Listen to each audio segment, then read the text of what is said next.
इस वीडियो के अंतर्गत हम सीखने वाले हैं एडजेक्टिव का ये पार्ट चौथा है। ठीक है, तो सबसे पहले ये मेरे चल रहा है इंटरोगेटिव एडजेक्टिव। तो इसे हम पढ़ते हैं कैसे होता है, क्या क्या होता है। सुनिए, प्रश्न पूछने के लिए प्रयुक्त किए जाने वाले एडजेक्टिव को इंटरोगेटिव एडजेक्टिव कहते हैं।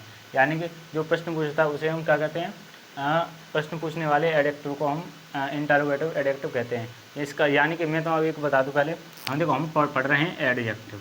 ठीक है, अच्छा नाम आया है हमें इंटरोगेटिव। ठीक है, यानी कि इंटरोगेटिव तो प्ले होगा लेकिन वो होगा वहाँ पे एडजेक्टिव। जैसे कि मैंने आपसे पूछा विच बुक, विच बुक। अच्छा ये है यहाँ पर नाउन, नाउन से पहले जो चीज़ होती है वो क्या होती है, एडजेक्टिव। ठीक है, तो ये हो जाएगा कौन सा एडजेक्टिव, इंटरोगेटिव एडजेक्टिव। जैसे मैंने कहा विच पेन इज योर्स। ठीक है, यह किताब, यह पेन, ठीक है, तुम्हारी है। ठीक है, मतलब यानी कि मैं तुमसे कह रहा हूँ इसकी हिंदी तो अलग है। ठीक है, जैसे कौन सी पेन तुम्हारी है। ठीक है, यहाँ पर ये कौन, यहाँ विच की हिंदी क्या है, कौन सी पेन तुम्हारी है। ठीक है, अच्छा हुज नोटबुक, यह किसकी किताब, इज दिस, यह किताब किसकी है। ठीक है, यह नोटबुक किसकी है। और यहाँ में वॉट बुक, यहाँ पर यहाँ वॉट का मतलब है कौन सी।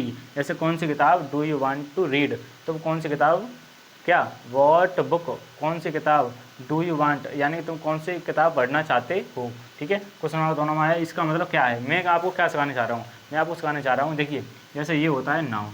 ठीक है, ये नाउन, नाउन से जो पहले जो होता है वो चीज़ होती है एडजेक्टिव। यानी कि यहाँ पर ये प्रयोग हो रहा है, ये एडजेक्टिव का यूज हो रहा है। यह है नाउन, नाउन से पहले जो चीज़ हो रही है वो है रही है एडजेक्टिव। ठीक है, पेन, पेन है नाउन, नाउन से पहले जो चीज़ हो रही है वो है रही है एडजेक्टिव। यानी कि मैं आपको सिखाना चाह रहा हूँ कि इस टॉपिक के अंदर इंटरोगेटिव एडजेक्टिव, यहाँ पर ये दोनों यूज हो रहे हैं। है तो इंटरोगेटिव, लेकिन कौन सा इंटरोगेटिव है, इंटरोगेटिव एडजेक्टिव। ठीक है, चलिए अब एम्फेसाइज, एम्फेसाइज क्या होता है, ऑन और वेरी, ऑन और वेरी, ऑन और वेरी। ठीक है, ऑन और वेरी का प्रयोग जब नाउन से पहले नाउन पर जोर डालने या एम्फेसाइज करने के लिए किया जाता है। यानी कि सुनिए, वह ही सॉ हिज बिलव्ड, उसने अपने प्रेमी को देखा और रोड पर। ठीक है, विद हिज आइज, उसने अपनी आँखों से, यानी कि वो किसी को बता रही है तो उस पर जोर दे रही है, मैंने अपनी आँखों से अपने प्रेमी को रोड पर देखा। ठीक है, यानी कि अपनी बात पर जोर देने के लिए यहाँ पर, यानी कि इसका मैं क्या क्या बताना चाह रहा हूँ, जो ऑन है ना और जो वेरी है इनका हम एम्फेसाइज यानी कि जोर देने के लिए, जैसे मैं आपसे कहूँ दिस इज वेरी बॉय। ठीक है, तो यहाँ पर हिंदी क्या होगी, दिस इज़ वेरी, यह वही लड़का है। This is very boy, this वही लड़का है जो, या फिर आगे मैं सेंटेंस जोड़ सकता हूँ, जो वहाँ मैंने देखा था। ठीक है, यानी कि एम्फेसाइज यानी कि जोर देने के लिए भी इस वेरी और ऑन का प्रयोग किया जाता है। ठीक है, इसीलिए बोलते हैं एम्फेसाइजिंग एडजेक्टिव। ठीक है, अच्छा एक और बचा है, उसका एक्सपेरिमेंटरी होता है, उसे जस्ट वाले खत्म करते हैं। ठीक है, चलिए लास्ट टॉपिक है एडजेक्टिव का। उसके बाद मैंने आपको बताया था मैं 1 बाई 1 सभी वर्डों के बारे में एक्सप्लेन करूंगा। तो सबसे पहले हम देखने जा रहे हैं इसे एक्सक्लेमेटरी एडजेक्टिव को। वॉट का प्रयोग जब आश्चर्य के भाव का बोध कराने के लिए किया जाता है।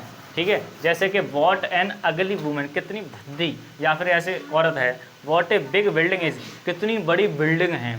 ठीक है, वॉट ए बिग फूल, कितना मूर्ख है। ठीक है, कितना बड़ा मूर्ख है। यानी कि मैं आपको क्या सिखाने चाह रहा हूँ, इसमें आप वॉट का प्रयोग हो रहा है एडजेक्टिव यानी आश्चर्य के लिए। ठीक है, एक्सक्लेमेटरी में होता है ये।